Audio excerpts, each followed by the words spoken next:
K Rajeevan പഠന കേന്ദ്രവും ഗ്രന്ഥാലയവും അല്ലേ പാനൂര് സംഘടിപ്പിക്കുന്ന ഈ പ്രതിരോധ സദസ്സിലെ എല്ലാ സുഹൃത്തുക്കളെയും സഖാക്കളെയും ഞാൻ അഭിവാദ്യം ചെയ്യുന്നു.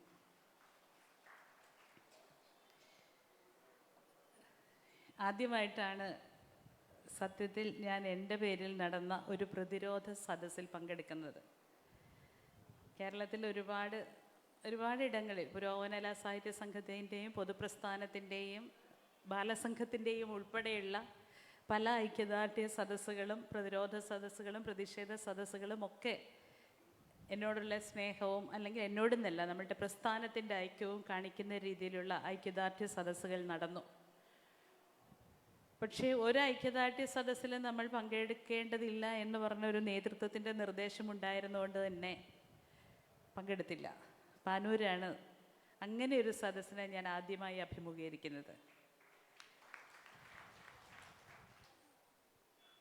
ഇങ്ങനെ സ്റ്റേജിൽ ഇരുത്തിയിട്ട് പറയുന്ന ഒരു ബുദ്ധിമുട്ടല്ലേ അത്? അങ്ങനെ പറയുമ്പോൾ അങ്ങനെ ഒരു ബുദ്ധിമുട്ട് എനിക്കുണ്ട്.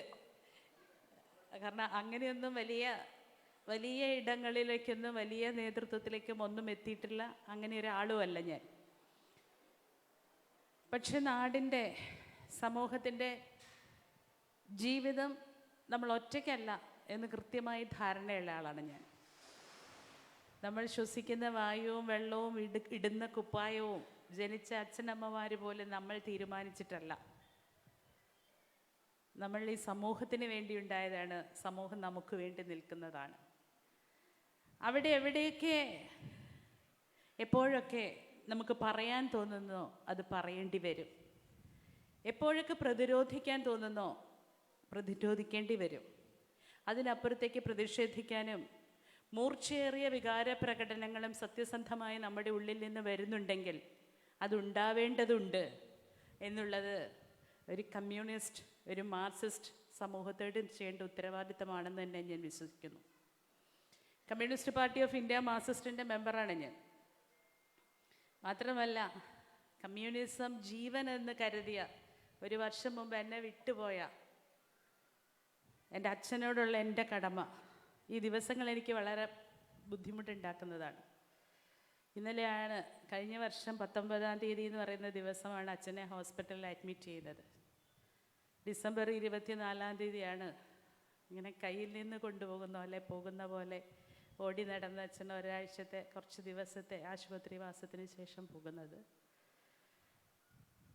അച്ഛനും ഞാനും തമ്മിൽ ഉണ്ടായിട്ടുള്ള, ചെറുപ്രായം മുതലുണ്ടായിട്ടുള്ള ആശയ സംവാദങ്ങളാണ് ഒരുപക്ഷെ ഇതുപോലെ മയക്കിന് മുമ്പിൽ എൻ്റെ മുന്നിലിരിക്കുന്ന ആൾക്കാരെ നോക്കിയിട്ട് നാട് പ്രതിഷേധത്തിൻ്റെ ഇടങ്ങളിലേക്ക് ഇരമ്പി കയറേണ്ട സമയമാണ് എന്ന് തോന്നുന്ന സമയത്ത് പറയാനുള്ള വാക്കുകൾ എന്നിലുണ്ടാവുന്നത്, അഥവാ പറയുന്ന വാക്കുകൾക്ക് മൂർച്ചയുണ്ടാവുന്നത്. അതിലെല്ലാം വലുതായി അദ്ദേഹത്തിൻ്റെ അനുഗ്രഹം കൊണ്ട് മാത്രമാണ് അത് ജനങ്ങൾക്ക് മനസ്സിലാവുന്നത്.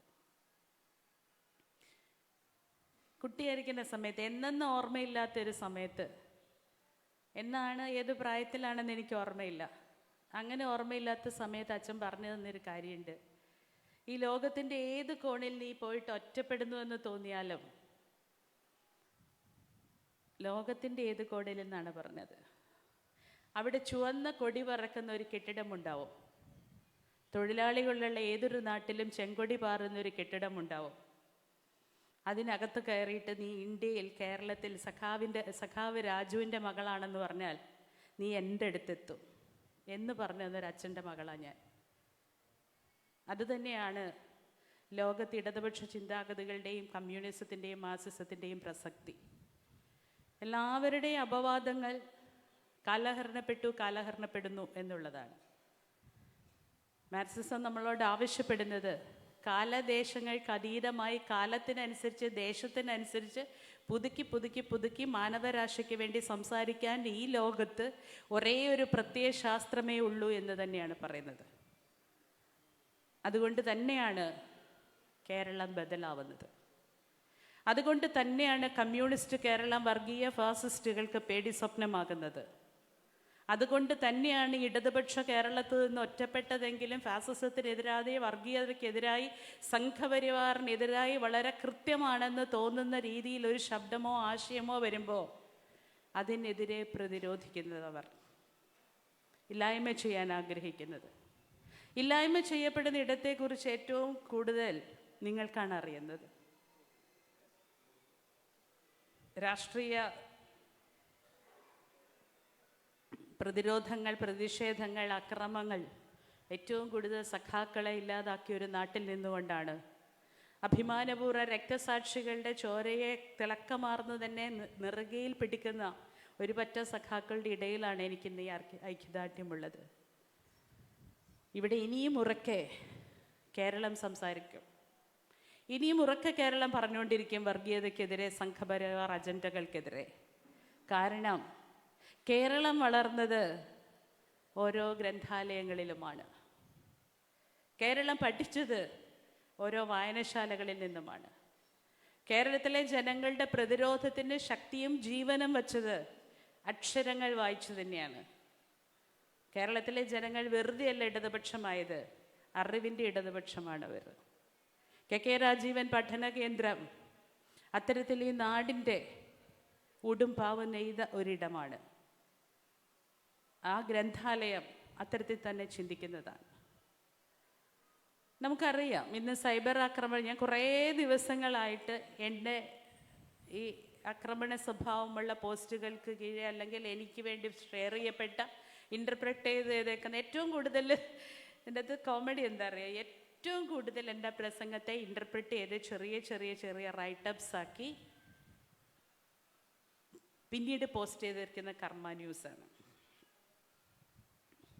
ഉദ്ദേശം നമുക്കെല്ലാവർക്കും അറിയാം. ഇതിൻ്റെ അടിയിൽ കുറേ ദിവസങ്ങൾ കൂടിയാണ് ഇന്നലെ നമ്മളുടെ കണ്ണൂരുണ്ടായിരുന്ന ജനാധിപത്യ മഹിളാ അസോസിയേഷൻ്റെ സുശീല ഗോപാലൻ അനുസ്മരണത്തിലുണ്ടായ എൻ്റെ പ്രസംഗം പുതിയ യൂട്യൂബ് അപ്ലോഡ് ചെയ്തതിൻ്റെ ഭാഗമായിട്ട് ഞാനിങ്ങനെ നോക്കുന്ന സമയത്താണ് കർമ്മ ന്യൂസിൻ്റെ പുതിയ പോസ്റ്റ് കാണുന്നത്. അതിൻ്റെ ഇടയിൽ 400-600 കമൻസുകളാണ്. 13 മണിക്കൂറായപ്പോൾ 400-600 എത്രയോ അത്രയും കമൻസുകളാണ്, വ്യൂസ് അല്ല. ഇത്രയും കമൻറ്റുകൾ അധിക്ഷേപിച്ചിട്ടുള്ളതാണ്.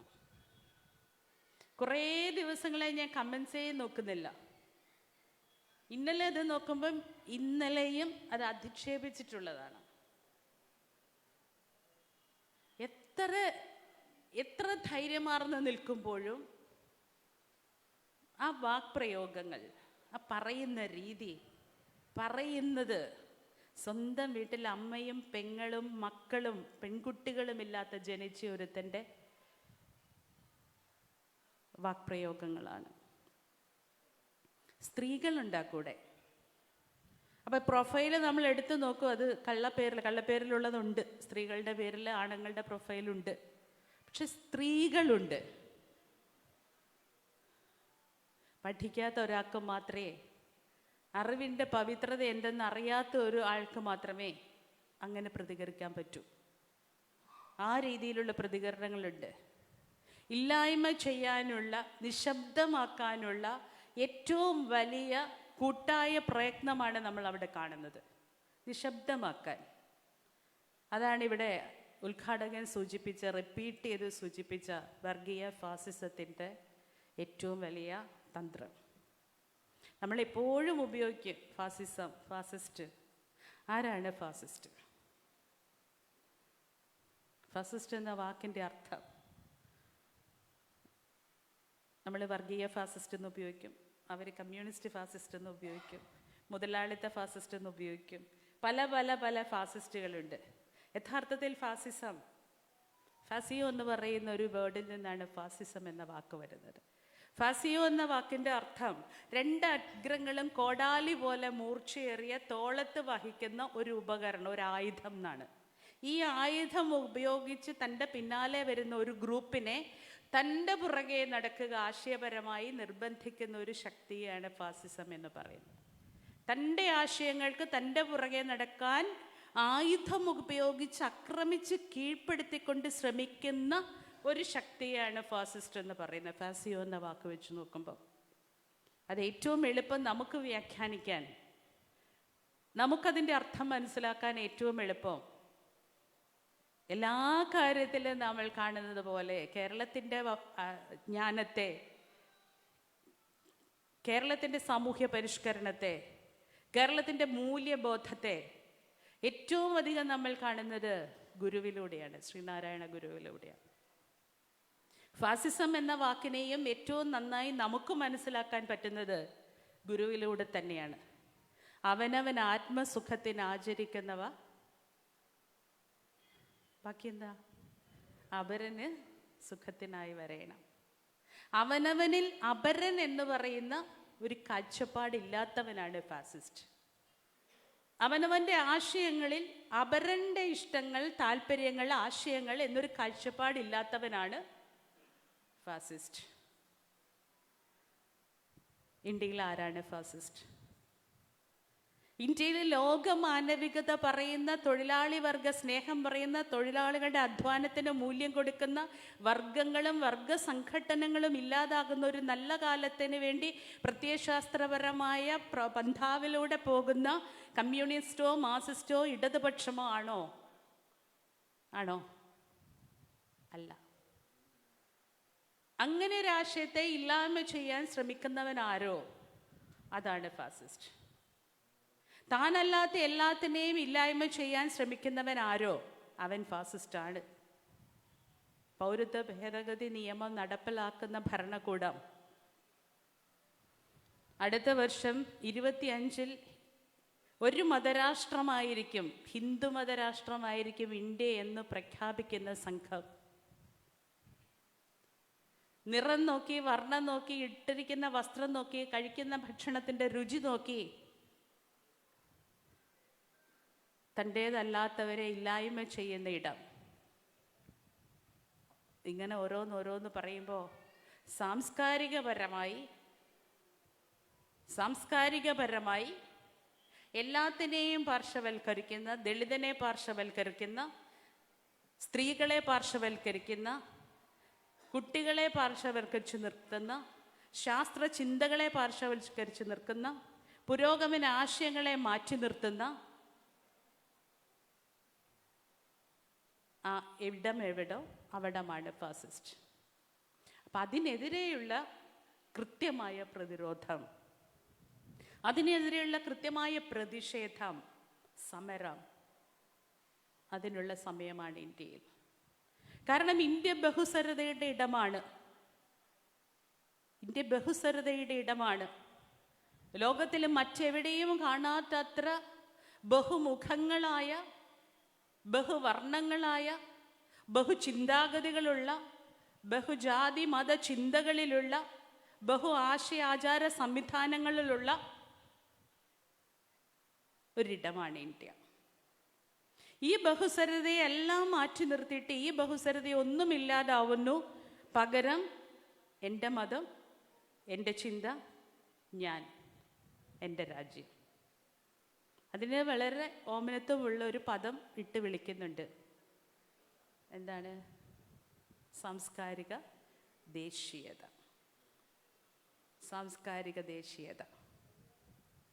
ഈ സാംസ്കാരിക ദേശീയത എന്ന് പറഞ്ഞുകൊണ്ട് നമുക്ക് മുന്നിലേക്ക് വിളമ്പുന്ന വർഗീയ ഫാസിസ്റ്റ് കാഴ്ചപ്പാടുകൾക്ക് സംസ്കാരവുമില്ല, ദേശീയതയുമില്ല.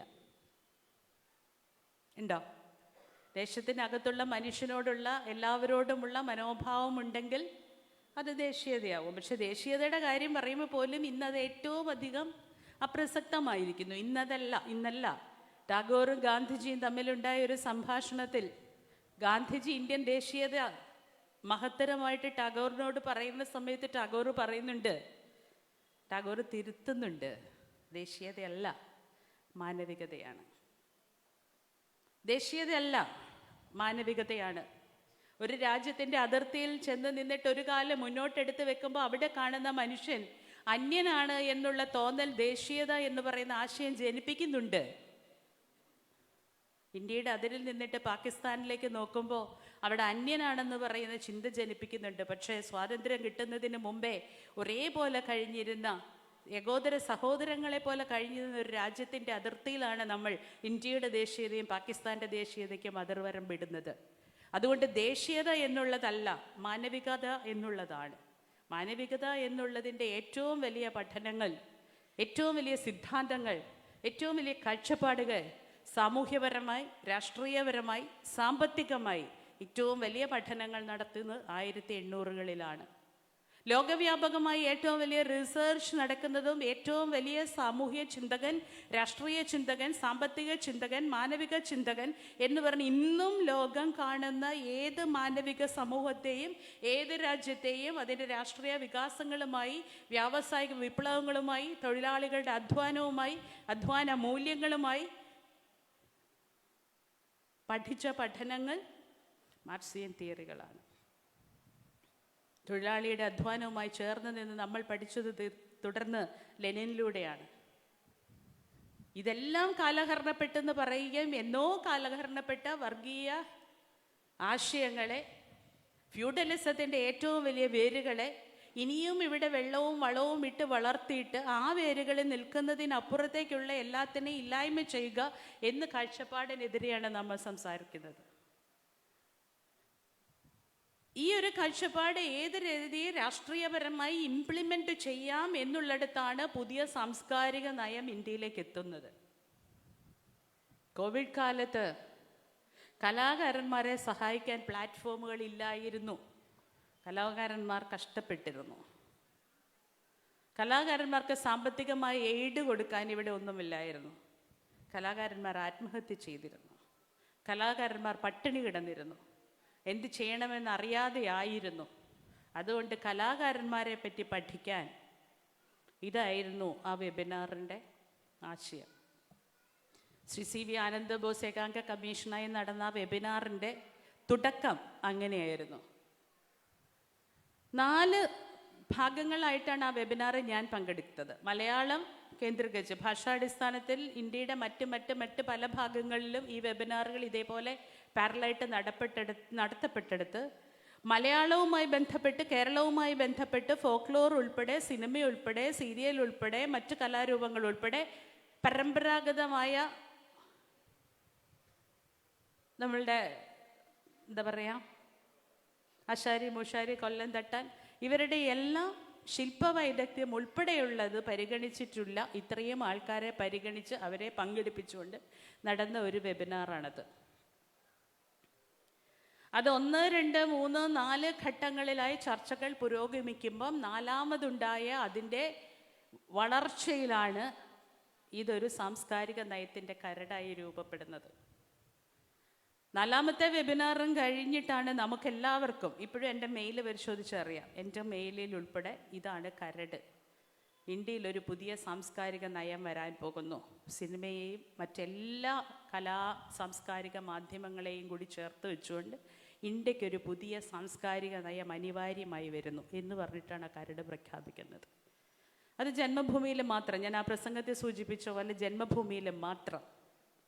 ഇത്രയും വിഖ്യാതമായ നാഷണൽ ഡെയിലികളും മറ്റെല്ലാം ഉണ്ടായിരുന്നിട്ടും, മറ്റെല്ലാ മാധ്യമങ്ങളും ഉണ്ടായിരുന്നിട്ടും ജനങ്ങളെ അറിയിക്കാൻ വേണ്ടി വേറൊന്നുമില്ലാതെ ജന്മഭൂമിയിൽ മാത്രം പബ്ലിഷ് ചെയ്തുകൊണ്ട് അങ്ങനെ ഒരു സാംസ്കാരിക നയം വരികയും ആ സാംസ്കാരിക ഏറ്റവും ഗോപ്യമായിട്ട് വെക്കുകയും ചെയ്തിടത്ത് ആരും അറിഞ്ഞിട്ടില്ല.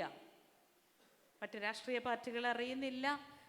ഏഷ്യാനെറ്റിൽ ഞാൻ പോയിന്റ് ബ്ലാങ്ക് എന്ന് പറഞ്ഞ ഇൻ്റർവ്യൂവിന് ചെല്ലുമ്പോൾ എന്നെ ഇൻ്റർവ്യൂ ചെയ്യാൻ വേണ്ടി രജനി അതിൻ്റെ റെഫറൻസ് നോക്കുമ്പോൾ ഡൽഹി ഓഫീസിൽ വിളിച്ച് ചോദിക്കുമ്പോൾ ഡൽഹിയിൽ പോലും അതിൻ്റെ അങ്ങനെ ഒരു ഇൻസ്ട്രക്ഷൻ വന്നിട്ടില്ല എന്നാണ് പറയുന്നത്. ഒരു സാംസ്കാരിക നയം എന്ന് പറഞ്ഞൊരു ഓർഡർ വന്നില്ല. പക്ഷേ ഈ കാലത്ത് 2014 ശേഷമുള്ള, അല്ലെ കോവിഡിന് ശേഷമുള്ള സമയത്ത് കൃത്യമായി മറ്റ് ഇൻസ്ട്രക്ഷൻസ് ഉണ്ട് ചാനലുകൾക്ക്. എന്ത് പറയാം, എന്ത് പറയരുത്, എന്ത് കാണിക്കാം, എന്ത് കാണിക്കരുത് എന്ന് പറയുന്ന ഇൻസ്ട്രക്ഷൻസ് ആ രംഗത്ത് വന്നിട്ടുണ്ട്. സിനിമ എങ്ങനെ ആവണം എന്നുള്ള സിനിമ വൻകിട കമ്പനികൾക്ക് ഇൻസ്ട്രക്ഷൻസ് വന്നിട്ടുണ്ട്. അതുകൂടാതെ നമ്മൾ ഇന്നിവിടെ കാണുന്ന പോലെ, നമ്മുടെ നാട്ടിൽ കാണുന്ന പോലെ പ്രഗത്ഭരായിട്ടുള്ള പല നടന്മാരെയും താരങ്ങളായിട്ടുള്ള സംവിധായകരെയും ടെക്നീഷ്യന്മാരെയും പേഴ്സണലായിട്ട് പിക്ക് ചെയ്ത് പോക്കറ്റിലിട്ടിട്ട് അവരിലൂടെ പ്രവർത്തിക്കുന്ന ചില സംവിധാനങ്ങൾ ഉണ്ടാവുന്നുണ്ട്. ഇങ്ങനെ നമ്മളുടേത് പോലൊരു കേഡർ സംവിധാനത്തിലല്ല, ഒരു പാർട്ടി പരിപാടി അനുസരിച്ചുള്ള സംവിധാനത്തിലല്ല, അല്ല ഭരണഘടനാ ക്രമം അനുസരിച്ചുള്ള രാജ്യത്തിൻ്റെ രാജ്യനീതി അനുസരിച്ചല്ല ഇതൊന്നുമല്ലാതെ പല വഴി പോഷക നദികൾ ഇങ്ങനെ ഒഴുകി ഒഴുകി ഒഴുകി ഒഴുകി അവസാനം ചെല്ലേണ്ടിടത്ത് ചെല്ലുമെന്ന് പറയുന്ന പോലെ പല വഴി ഇതിങ്ങനെ അരിച്ചരിച്ച് നമ്മളിലേക്ക് ഇറങ്ങുന്നിടത്താണ് ഇത്രയും സമയം കഴിഞ്ഞപ്പോൾ നമ്മൾ ഈ സാംസ്കാരിക പ്രൊഡക്റ്റുകളിലെല്ലാം വ്യക്തമായ നിഴലുകൾ, വ്യക്തമായ ഛായകൾ ഈ സാംസ്കാരിക നയത്തിൻ്റെ ഭാഗമായി നമ്മൾ കാണുകയും അനുഭവിക്കുകയും നമ്മളുടെ നിയന്ത്രണങ്ങൾക്കപ്പുറത്തേക്കായി ഇതിനെ കൊണ്ടുപോകുന്നൊരിടം വരികയും ചെയ്യുന്നത്. അവിടെയാണ് ശക്തമായ ഭാഷയിൽ ആ ഫാസിസ്റ്റ് ചിന്താഗതികൾക്ക് എതിരെ എഴുതുന്ന, എതിരെ ആവിഷ്കാര സ്വാതന്ത്ര്യം ഉപയോഗിക്കുന്ന, എതിരെ പാടുന്ന, ആടുന്ന, നാടകം കളിക്കുന്ന പ്രവർത്തകരെ നമുക്കറിയാം. ആരുടെ എല്ലാം നേരെ, ദേശീയാടിസ്ഥാനത്തിൽ ആരുടെ എല്ലാം നേരെ, ആരെയെല്ലാം ജീവനോടെ ഇല്ലാണ്ടാക്കി, ആരെയെല്ലാം ശബ്ദങ്ങൾ കൊണ്ട് ഇല്ലാണ്ടാക്കി, ആരെയെല്ലാം ജയിലിലടച്ചു, ആരെയെല്ലാം അതിനെല്ലാം അപ്പുറത്തേക്ക് രാഷ്ട്രീയപരമായി ഭീഷണിപ്പെടുത്തുന്നു, ആരെയെല്ലാം അവരുടെ ജീവിതത്തെ സമ്മർദ്ദമാക്കുന്നു, തൊഴിലിടങ്ങളിൽ നിന്ന് പിരിച്ചുവിടുന്നു, തൊഴിലില്ലാതാക്കുന്നു, കുടുംബത്തിനകത്തുള്ളവരെ ഭീഷണിപ്പെടുത്തുന്നു. ഇങ്ങനെ എത്ര ആർ ബി ശ്രീകുമാറിനെ പോലെയുള്ള മാധ്യമപ്രവർത്തകൻ, ടീസ്തയെ പോലെയുള്ളവർ, ഗൗരി ലങ്കേഷ്, ഇങ്ങനെ നമ്മൾ പുറകോട്ട് നോക്കുമ്പോൾ പേജുകൾ മറിക്കുമ്പോൾ ഓരോ പേജിലും എഴുതി ചേർക്കേണ്ട പേരുകൾ. അതാണ് ഇന്നത്തെ ഇന്ത്യ. അതാണ് ഇന്നത്തെ ഇന്ത്യ. കേരളത്തിൽ നോക്കൂ, നിസ്സാരം സിനിമാ മേഖലയിൽ നോക്കൂ. ഇന്ന് ചലച്ചിത്ര നടൻ ദേവൻ BJPയുടെ ഉപാധ്യക്ഷനാണ്. നമ്മളെല്ലാവരും ഇഷ്ടപ്പെടുന്ന ഉണ്ണി മുകുന്ദൻ എന്ന് പറയുന്ന യുവനടൻ കൃത്യമായ പക്ഷത്തേക്ക് എത്തുന്നുണ്ട്. കൃത്യമായ പക്ഷത്ത് മറ്റൊന്ന് സംസാരിച്ചിരുന്ന അനുശ്രീ എന്ന് പറയുന്ന യുവനടി, ഇതൊന്നും വിവാദങ്ങൾക്ക് ഞാൻ പറയുന്നില്ല, പക്ഷെ നമ്മൾ ആലോചിച്ച് നോക്കിയാൽ ഏറ്റവും അധികം മനുഷ്യസ്നേഹം ഉണ്ടായിരുന്ന രീതിയിൽ നമ്മളൊക്കെ കണ്ടുകൊണ്ടിരുന്ന സുരേഷ് ഗോപി എന്ന് പറയുന്ന സൂപ്പർ സ്റ്റാർ, ഉണ്ണി മുകുന്ദൻ്റെ മാളികപ്പുറം എന്ന് പറയുന്ന സിനിമയ്ക്കുണ്ടായ പ്രപഗണ്ട ഒന്നും ഞാൻ വിശദീകരിക്കുന്നില്ല. കോമൺ സെൻസ് ഉള്ളവർക്ക് ചിന്തിച്ചാൽ മനസ്സിലാവും. ഇത് കേരളത്തിലാണ്. മനുഷ്യപക്ഷം പറയുന്നതിന് പകരം, മനുഷ്യ സാമൂഹ്യ ജീവിതങ്ങൾ പറയുന്നതിന് പകരം ഒരു ജാതി മത ചിന്തകളുടെ ആശയങ്ങളെ ഏകോപിപ്പിച്ചുകൊണ്ട്, ക്രോഡീകരിച്ചുകൊണ്ട്, അതിന് ബിംബങ്ങളുടെ വലിയ കാഴ്ചകൾ കൊടുത്തുകൊണ്ട്, വിഗ്രഹങ്ങളുടെ ഇമേജുകൾ കൊടുത്തുകൊണ്ട്, സാധാരണ ജനങ്ങളെ ബ്രെയിൻ വാഷ് ചെയ്യുന്ന രീതിയിലേക്ക് അത് ഉപയോഗിച്ചുകൊണ്ട്, ഇവിടെയാണ് ഞാൻ പറഞ്ഞത്, ഇന്നലെ പ്രസംഗത്തിൽ സൂചിപ്പിച്ചു, 25 വർഷമായി നമ്മൾ സമരം ചെയ്തു നിയമസഭ, പാർലമെന്റ് തലങ്ങളിലുള്ള സ്ത്രീ സംവരണത്തിന്. 25 വർഷമായിട്ട് സമരം ചെയ്തിട്ട് 33.3% ഏതെല്ലാം പങ്കാളിത്തത്തോടു കൂടി കേന്ദ്രഭരണം ഉണ്ടായിട്ടും ആ ബില്ല് അവിടെ പാസ്സാക്കാൻ പറ്റിയില്ല. കോൺഗ്രസിൻ്റെ നേതൃത്വത്തിൽ വന്നു, കോൺഗ്രസിന് ഇടതുപക്ഷം പിന്താങ്ങിക്കൊണ്ട് വന്നു, BJPയുടെ വന്നു, ബാക്കിയെല്ലാം വന്നു. ഇതെല്ലാം ഉണ്ടായിട്ടും 25 വർഷം കൊണ്ട് ഈ ബില്ല് പാർലമെന്റിൽ പാസ്സാക്കാൻ പറ്റിയില്ല. എന്തുകൊണ്ടാ? ലോകത്തിൽ ഇന്നും നിലനിൽക്കുന്നത്, ഇനിയും 146 വർഷം കഴിഞ്ഞിട്ട് മാത്രമേ സ്ത്രീ പുരുഷ സമത്വം എന്നതിനെ കുറിച്ചൊന്ന് ചിന്തിച്ചാൽ മതി എന്ന് പറയുന്ന രീതിയിലേക്കുള്ള മെയിൽ ഡോമിനേഷൻ നമ്മൾക്ക് ഓരോ ഇടങ്ങളിലും വ്യക്തമായി നിൽക്കുകയാണ്.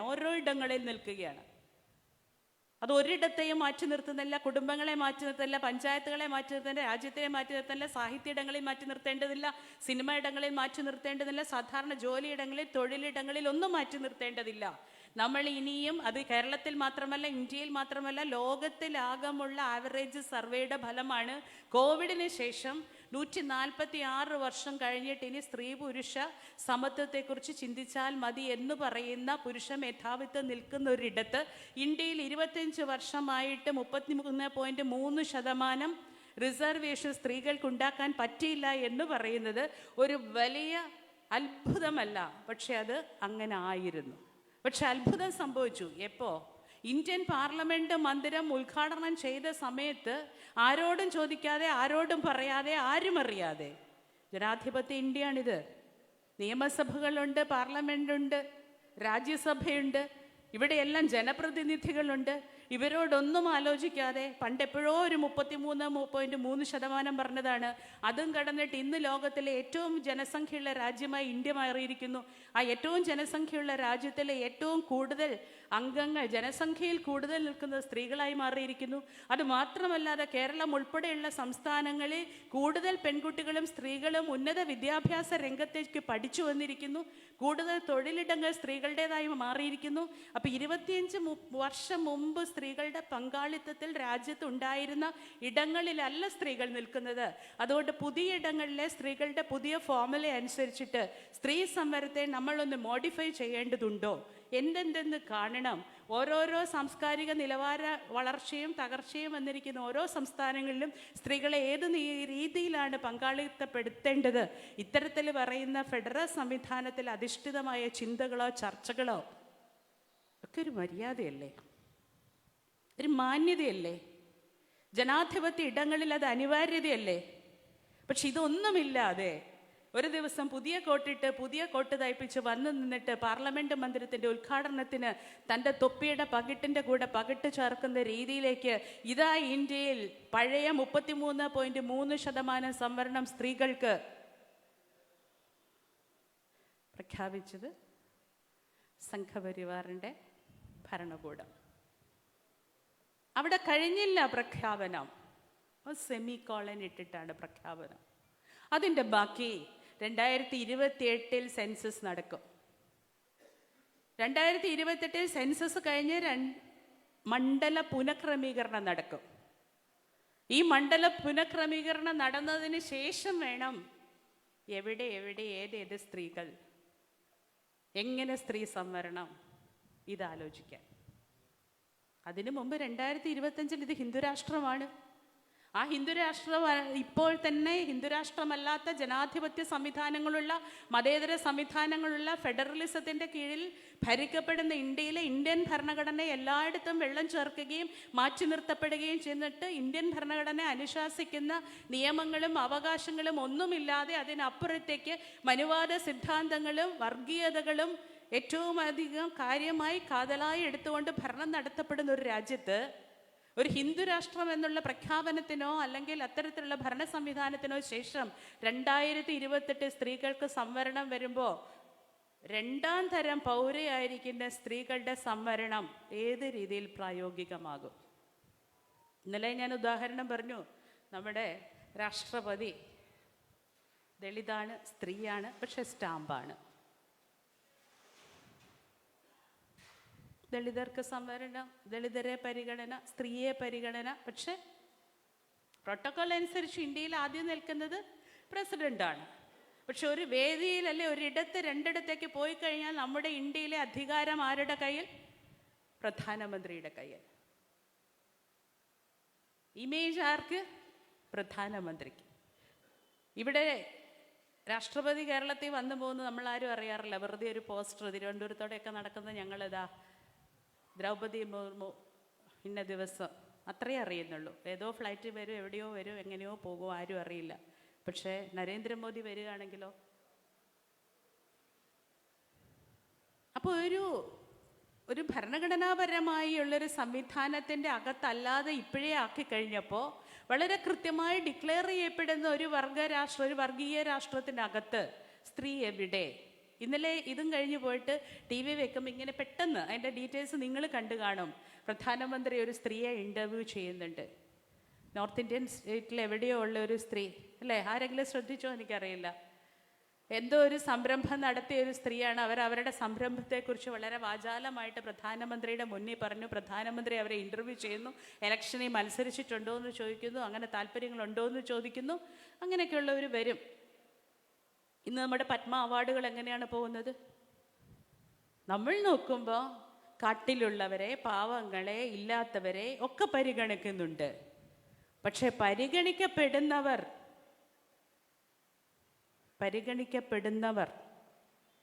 വലിയ ചോദ്യങ്ങളുണ്ട് ഇപ്പുറത്ത്. എല്ലാം കണ്ണിൽ പൊടിയിട്ടിട്ടാണ് വർഗീയത ഇങ്ങനെ കടത്തുന്നത്. ബ്രെയിൻ വാഷാണ്. വളരെ വളരെ ജാഗ്രതയായിട്ട് അവലോകനം ചെയ്യുകയും പഠിക്കുകയും. ഇപ്പം ഇവിടെ ഞാൻ ഇങ്ങനെ സംസാരിക്കുന്ന ഒരു പഠന കേന്ദ്രത്തിൻ്റെ പ്ലാറ്റ്ഫോമിൽ നിന്നുകൊണ്ട് അത്തരം പ്രബുദ്ധരായ വളരെ ക്ലോസ്ഡ് ആയിട്ട് ഒരു ജനതയായതുകൊണ്ടാണ് ഇത്തരത്തിൽ സംസാരിക്കുന്നത്. നമ്മളുടെ പഠനങ്ങൾ, രാഷ്ട്രീയ പഠനങ്ങൾ, സാമൂഹ്യ പഠനങ്ങൾ, ഭരണഘടനാപരമായ ഭരണക്രമത്തിലുള്ള ഭരണകൂട പഠനങ്ങൾ ഒക്കെ ഏത് രീതിയിലായിരിക്കണം? ഒരു ഭരണക്രമത്തിൽ ജുഡീഷ്യറി മേലെയാണ്.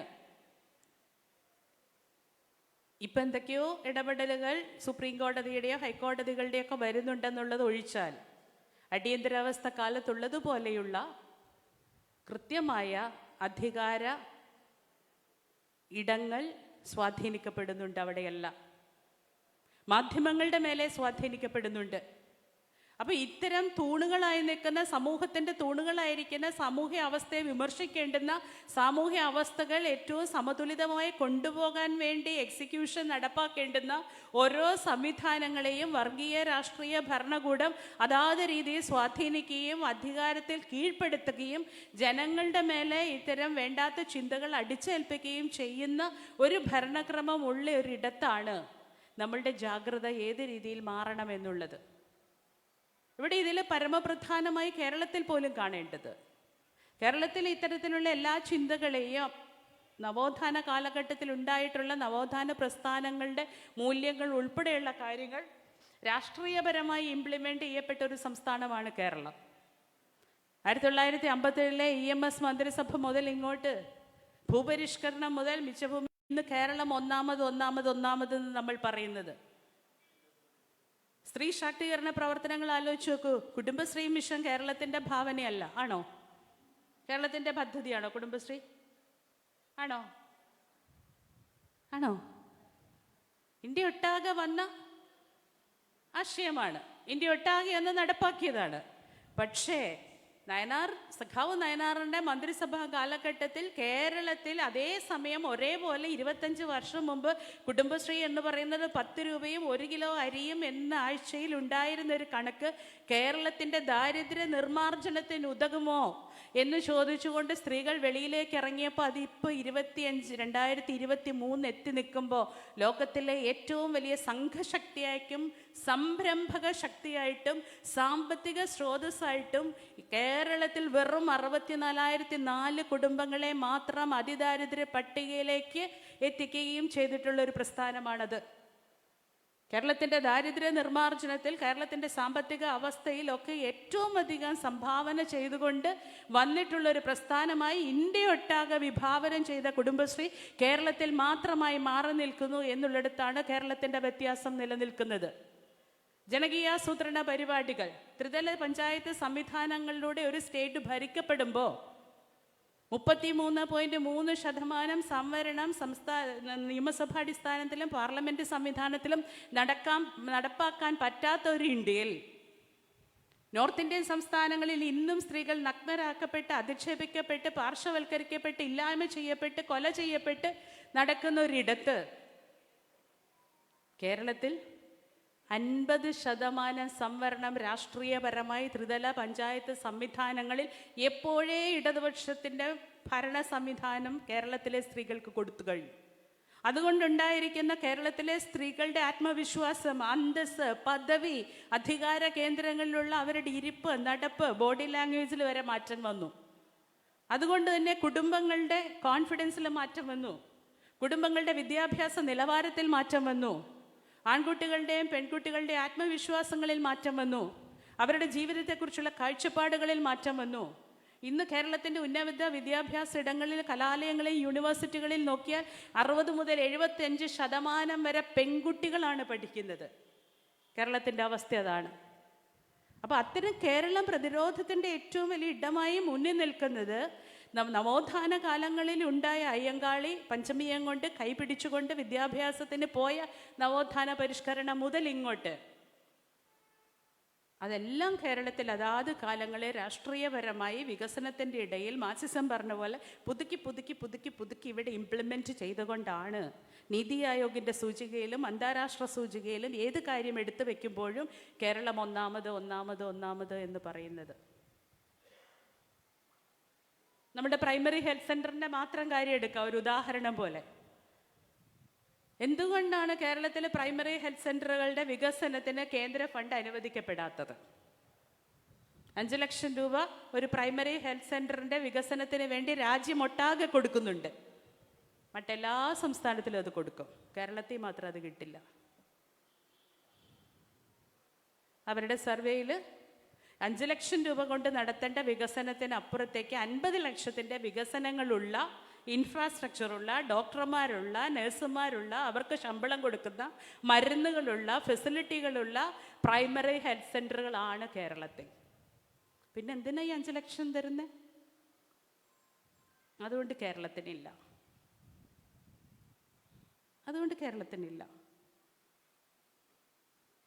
ലൈഫ് മിഷൻ്റെ വീടുകൾ 1,75,000 രൂപ വെച്ചിട്ട് പ്രധാനമന്ത്രിയുടെ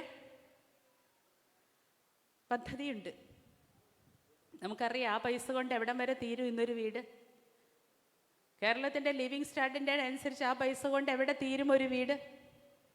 4 ലക്ഷം രൂപയിൽ 2 മുറിയും അടുക്കളയും ലിവിങ് സ്പേസും ബാത്റൂമുമുള്ള അടച്ചുറപ്പുള്ള ഒരു വീട് പ്രധാനമന്ത്രിയുടെ വീടിൻ്റെ സംഭാവനയോട് കൂട്ടിച്ചേർത്തുകൊണ്ട് ബാക്കി പൈസ ഇട്ടുകൊണ്ട് കേരളം കൊടുക്കുന്ന സമയത്ത് അതിൻ്റെ മേലെ പ്രധാനമന്ത്രിയുടെ ചാപ്പ കുത്തി ആത്മവിശ്വാസം നശിച്ച് കേരളത്തിലെ ജനങ്ങൾ ജീവിക്കണം. അവിടെ ഇച്ഛാശക്തിയുള്ള മുഖ്യമന്ത്രി പറഞ്ഞു, ചാപ്പ കുത്തിയൊരു വീട്ടിൽ കേരളീയൻ ജീവിക്കേണ്ടതില്ല. ഈ വ്യത്യാസങ്ങൾ കേരളത്തിൻ്റെ മണ്ണിലുള്ളതാണ്. ഞാനിങ്ങനെ വലിയ പ്രബുദ്ധതയുള്ളൊരു സദസ്സായതുകൊണ്ടാണ് ഇങ്ങനെ ഓരോന്ന് മാത്രം പറഞ്ഞു പോകുന്നത്. ഇതൊരു ബദലാണ്, ഇതൊരു സൂചികയാണ്. കർഷക നിയമം ഇവിടെ വന്നപ്പോൾ കർഷകർ സമരം ചെയ്തു. ചെങ്കൊടി എന്ത് ഇന്ത്യയിലെ കർഷകർ മുഴുവൻ, അധ്വാനിക്കുന്നവർ മുഴുവനായിട്ട് ചെയ്ത സമരത്തിൻ്റെ മുന്നിൽ ഒന്ന് പതറി കേന്ദ്ര ഗവൺമെൻറ്. അപ്പോൾ ചെങ്കൊടി പാറുന്ന ഇടങ്ങൾ മുഴുവൻ നാളെ പതർച്ചയുടെ ഇടങ്ങളാണ്. ഇന്നലെ ഞാൻ പ്രസംഗിച്ച പോലെ സൈബർ ആക്രമണങ്ങൾ മുഖങ്ങളില്ലാതെ വരുമ്പോൾ, പേരുകളില്ലാതെ വരുമ്പോൾ, കള്ളപ്പേരുകളിൽ വരുമ്പോൾ, പ്രൊഫൈൽ ഇല്ലാതെ വരുമ്പോൾ അത് മനുഷ്യൻ്റേതല്ല. നമുക്കൊരു കേസ് കൊടുക്കാൻ പോലും അവിടെ ഒരു ക്രെഡിറ്റ് ഇല്ല. അങ്ങനെ ക്രെഡിറ്റുള്ള മനുഷ്യൻ്റെ മുഖമുള്ള, മനുഷ്യൻ്റെ ശബ്ദമുള്ള കേരളത്തിലുള്ള ഒരു മനുഷ്യനും എനിക്ക് നേരെ ആക്രമണം നടത്തിയിട്ടില്ല, അല്ലെങ്കിൽ ഇങ്ങനെയുള്ള ശബ്ദങ്ങളുടെ നേരെ ആക്രമണം നടത്തുന്നില്ല. കേരളത്തിലെ സംഘപരിവാർ എന്ന് പറയുന്ന പ്രവർത്തകരും കേരളത്തിലെ BJP എന്ന് പറയുന്ന പ്രവർത്തകരും അതിനേക്കാൾ കൂടുതൽ സാംസ്കാരിക തലമുള്ളവരാണ്. അതാണ് കേരളം. അതിനേക്കാൾ കൂടിയ സാംസ്കാരിക തലമുള്ളവരാണ്. അതാണ് കേരളം. അതിനെയാണ് ഭയപ്പെടുത്തുന്നത്, അതിനെയാണ് ഇല്ലായ്മ ചെയ്യാൻ ശ്രമിക്കുന്നത്. അതിനെതിരെയാണ് നമ്മുടെ ജാഗ്രത വേണ്ടത്. അതിനെതിരെയുള്ള ജാഗ്രതകളുടെ ഏറ്റവും വലിയ ഇടം ഇത്തരം പഠന കേന്ദ്രങ്ങൾ തന്നെയാണ്, പഠനങ്ങൾ തന്നെയാണ്, ലൈബ്രറികൾ തന്നെയാണ്. കേരളത്തിലെ അക്ഷരാഭ്യാസമുള്ള, നമുക്കറിയാം, പുരോഗമന കലാസാഹിത്യ സംഘത്തിൻ്റെ ഒരു യൂണിറ്റ് എടുത്താൽ ആ യൂണിറ്റിൽ ഒരു പുസ്തകം പ്രകാശനം ചെയ്യപ്പെടും. ഇല്ലേ? എഴുതുന്നവരുണ്ടെങ്കിൽ അയാളുടെ ഒരു പുസ്തകം പ്രകാശനം ചെയ്യപ്പെടും. എന്താ അതിൻ്റെ ലക്ഷണം? അക്ഷരമറിയാം, അക്ഷരങ്ങളെ കൂട്ടിച്ചേർത്ത് ആശയങ്ങൾക്ക്, തൻ്റെ ഉള്ളിൽ വരുന്ന വികാരങ്ങൾക്ക്, ആശയങ്ങൾക്ക്, വിചാരങ്ങൾക്ക് ഘടനാപരമായി സംവേദനശേഷി കൊടുത്തുകൊണ്ടത് റീപ്രൊഡ്യൂസ് ചെയ്യാൻ അറിയാം. അതിനെല്ലാം അപ്പുറത്തേക്ക് തൻ്റെ ഉള്ളിലുണ്ടാകുന്ന പുരോഗമനപരമായ, ശാസ്ത്രീയപരമായ യുക്തിചിന്തകളെ, മനുഷ്യചിന്തകളെ, കാൽപ്പനിക പ്രണയങ്ങളെ, കാൽപ്പനിക ഭാവങ്ങളെ മറ്റൊരാളുടെ മുന്നിലേക്ക് പറയാനുള്ള, കൊടുക്കാനുള്ള ആത്മവിശ്വാസമുണ്ട്. ഇത് നാളെ സമൂഹത്തിൻ്റെ മുന്നോട്ടുള്ള നടത്തത്തിന് ഏറ്റവും വലിയ സംഭാവനയാകും. ഞാനിവിടെ ജീവിച്ചിരുന്നു എന്ന് പറയാനുള്ള പ്രഖ്യാപനമാവണം എന്ന് പറയുന്ന ഇച്ഛാശക്തിയുണ്ട്. PP രാമചന്ദ്രൻ കവി പറഞ്ഞ പോലെ, ഞാനിവിടെ ഉണ്ടായിരുന്നു എന്നറിയാൻ മധുരമുള്ള ഒരു കൂവൽ മതി എന്ന് പറഞ്ഞ പോലെ, അങ്ങനെ മധുരമായി ഒന്ന് കൂവി ഞാൻ ഈ ലോകം വിട്ട് പോകണമെന്ന് ചിന്തിക്കാൻ പറ്റുന്ന ആർജവമുള്ള കേരളമുണ്ട്. ആ കേരളത്തിൻ്റെ മേലെ വർഗീയതയ്ക്കിടമില്ല. വർഗീയതയ്ക്കിടമില്ല എന്ന് പറയുന്നത് കൊണ്ട് തന്നെയാണ് ഒറ്റപ്പെടുത്തലുകൾക്കിടമില്ല എന്ന് പറയുന്നത് കൊണ്ട് തന്നെയാണ്, പാർശ്വവൽക്കരണങ്ങൾക്കിടമില്ല എന്ന് പറയുന്നത് കൊണ്ട് തന്നെയാണ്, വിദ്യാഭ്യാസ നിഷേധങ്ങൾക്കിടമില്ല എന്ന് പറയുന്നത് കൊണ്ട് തന്നെയാണ്, സാംസ്കാരികപരമായ മൂല്യശോഷണങ്ങൾക്കിടമില്ല എന്ന് പറയുന്നത് കൊണ്ട് തന്നെയാണ് നാദാപുരത്ത് അങ്ങനെ ഒരു പ്രസംഗം നടത്തിയതിന് ശേഷം 29ാമത്തെ വേദിയിൽ ഞാൻ ഇന്നിവിടെ പ്രസംഗിക്കുന്നത്. അല്ലെങ്കിൽ അതുണ്ടാവുന്നില്ല. പൊതുനിരത്തിൽ വഴിയരികിൽ വെള്ളം എടുക്കാൻ പോകുമ്പോൾ, ഭക്ഷണം എടുക്കാൻ പോകുമ്പോൾ, കുഞ്ഞിനെ തേടി പോകുമ്പോൾ ഒരു സ്ത്രീ അമ്മ നഗ്നയാക്കി തെരുവിൽ ഇഴക്കപ്പെട്ട് കൊലപാതകം ചെയ്യുന്ന ചിത്രവും ഇന്ത്യയുടേതാണ്. അതുകൊണ്ടാണ് ഫെഡറൽ സംവിധാനങ്ങളെ, ഫെഡറൽ അവകാശങ്ങളെ മുഴുവൻ ഉപരോധത്തിൻ്റെ രീതിയിൽ, സാമ്പത്തിക ഉപരോധത്തിൻ്റെ രീതിയിൽ, രാഷ്ട്രീയ ഉപരോധത്തിൻ്റെ രീതിയിൽ, സാംസ്കാരിക ഉപരോധത്തിൻ്റെ രീതിയിൽ കേരളത്തെ ഇങ്ങനെ മുറുക്കുന്നത്. അവിടെ മുഖ്യമന്ത്രിയും, ഇരട്ടച്ചങ്കനായ മുഖ്യമന്ത്രിയും 20 മന്ത്രിമാരും അവരുടെ ഉദ്യോഗസ്ഥ വൃന്ദവും മാത്രമല്ല സജ്ജമാകേണ്ടത്. അങ്ങനെ ഒരു അധികാര ശ്രേണി സജ്ജമായാൽ മാറുന്നതല്ല. ഇന്ത്യയുടെ ഭരണഘടനയെ ചോദ്യം ചെയ്തുകൊണ്ട്, ഫെഡറൽ സംവിധാനങ്ങളെ ഇല്ലായ്മ ചെയ്തുകൊണ്ട്, ഒരു സ്റ്റേറ്റിൻ്റെ ജനതയുടെ ഒന്നാകെ അവകാശങ്ങൾക്ക് മേലെ ധ്വംസന നടത്തുന്നതിനെതിരെയുള്ള പോരാട്ടങ്ങൾക്ക് അങ്ങനെ ഒരു അധികാരവർഗം മാത്രം പോരാ. പാർലമെന്ററി ഭരണക്രമത്തിൻ്റെ എല്ലാ പദ്ധതികളുമായിട്ടും വികസന അജണ്ടകളുമായിട്ട് ഒരു നവവൈജ്ഞാനിക കേരളത്തിൻ്റെ മധുര സ്വപ്നങ്ങളും പരിപാടികളുമായിട്ട് സർക്കാർ മുമ്പിൽ നിൽക്കുമ്പോൾ അതിൻ്റെ ഓരോ ഏടുകളും, ഓരോ ഇടങ്ങളും, ഓരോ പിൻ പോയിന്റുകളും ഏറ്റെടുക്കുന്ന രീതിയിലോട്ടുള്ള ജാഗ്രതായ ജ്ഞാനത്തിൻ്റെ, അറിവിൻ്റെ, സ്നേഹത്തിൻ്റെ, ആർദ്രതയുടെ പ്രതിരോധം അത് മലയാളിയുടെ ഉത്തരവാദിത്തമാണ്. 126 പേർക്ക് വേണ്ടി മാത്രം കേന്ദ്ര സംവിധാനം ഭരണം നടത്തുമ്പോൾ 140 കോടിയിലധികം വരുന്ന ജനങ്ങൾക്ക് വേണ്ടിയുള്ള ശബ്ദമായി കേരളം മാറണം എന്നുള്ളിടത്താണ് നമ്മളുടെ ഇത്തരത്തിലുള്ള സർഗസന്ധ്യകൾ, ഐക്യദാർഢ്യ സന്ധ്യകൾ, ഐക്യദാർഢ്യ ചിന്തകൾ, പഠനങ്ങൾ, കാഴ്ചപ്പാടുകൾ എല്ലാം ഫലവത്താവുന്നതെന്ന് സൂചിപ്പിച്ചുകൊണ്ട് എനിക്ക് തരുന്ന ഈ സ്നേഹത്തിന് ഞാൻ അതിൻ്റെ എല്ലാ വലിപ്പത്തിലും, അതിൻ്റെ ആർദ്രതയിലും, അതിൻ്റെ കരുതലിലും, അതിൻ്റെ എല്ലാ വികാരപരമായ ഭാവങ്ങളോട് കൂടി ഞാൻ ചേർത്ത് നിർത്തിക്കൊണ്ട് നന്ദി പറഞ്ഞുകൊണ്ട് വിടവാങ്ങുന്നു. നന്ദി, നമസ്കാരം.